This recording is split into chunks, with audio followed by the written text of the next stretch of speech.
High viewers, welcome back to my channel. আশা করি সবাই ভালো আছেন। এখন আমের মৌসুম চলছে আর বাজারে কিন্তু প্রচুর আম পাওয়া যাচ্ছে।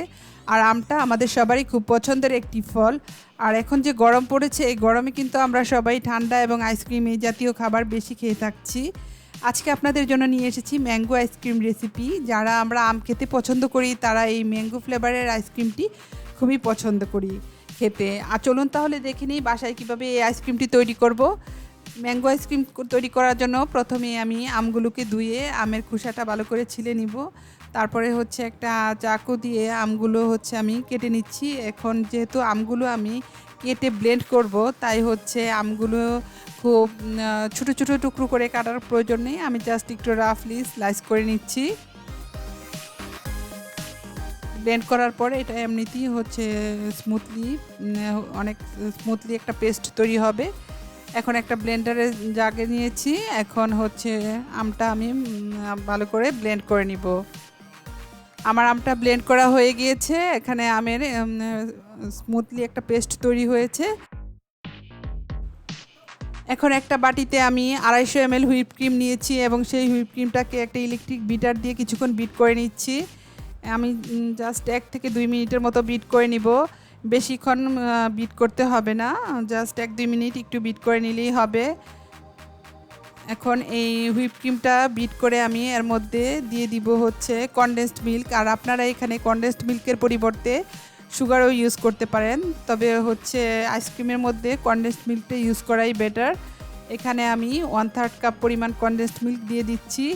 আর কনডেন্সড মিল্কের রেসিপি কিন্তু অলরেডি আমার চ্যানেলে দেওয়া আছে, আপনারা আই বাটনে ক্লিক করেও দেখে নিতে পারেন। তাছাড়া এর লিংক আমার ডেসক্রিপশন বক্সেও দেওয়া থাকবে। কনডেন্সড মিল্কটা দিয়ে আমি কিছুক্ষণ বিট করে নিব।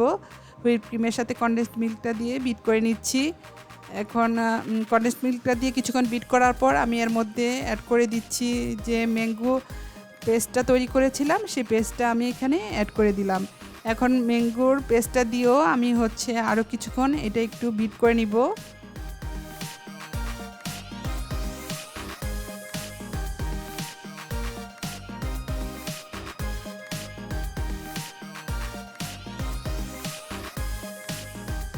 অল্প কিছুক্ষণ বিট করলেই হয়ে যাবে।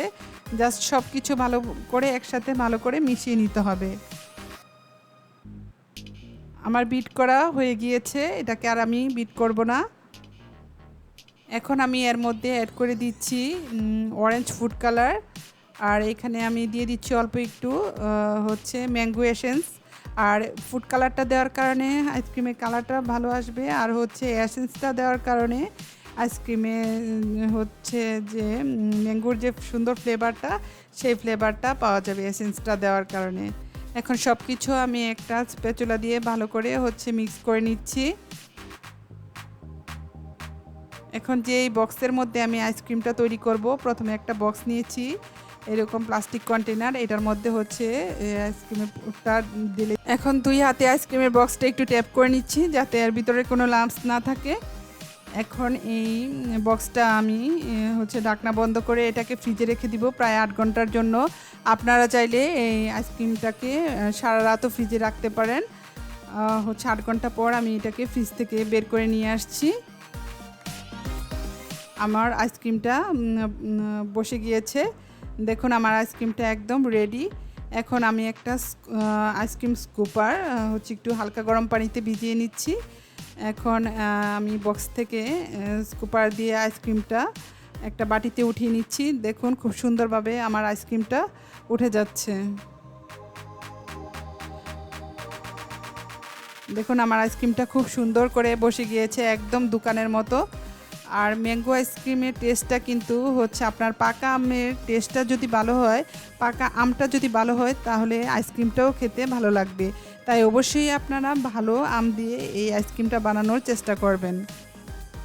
আর একদম দোকানের মতোই এই আইসক্রিমটা খেতেও দোকানের মতোই লাগবে এবং দেখতেও মনে হবে যে একদম দোকানের তৈরি ম্যাঙ্গো আইসক্রিম।